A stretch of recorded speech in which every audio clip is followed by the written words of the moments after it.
চট্টগ্রামের মানুষ সারা বাংলাদেশের মানুষ সিলেট শহরটি দেখবে, তাই দেখাচ্ছি। প্রিয় দর্শক দেখুন, আমরা এখন সিলেট শহরে বাংলা রিক্সায় চড়ছি।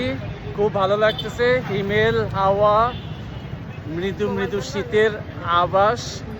তবে শ্রীমঙ্গলে ছিল 13 ডিগ্রি, এখানে মনে হয় 20-21 ডিগ্রির নিচে, না উপরে।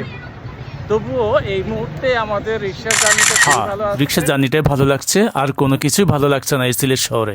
তবে শ্রীমঙ্গল আরও একটি রাত থাকলে ভালো। চলি যখন এসেছি, তাই একমাত্র জাফলং ছাড়া তো সিলেট আর দেখার কিছুই নেই, তাই রিক্সায় ঘুরছি। সিলেট শহরে সব ধরনের ব্যাংক আছে এবং বড় বিল্ডিংও আছে। খুবই ভালো লাগছে। আঙ্কেলকে নিয়ে ঘুরতেছি, পরিবারকে নিয়ে।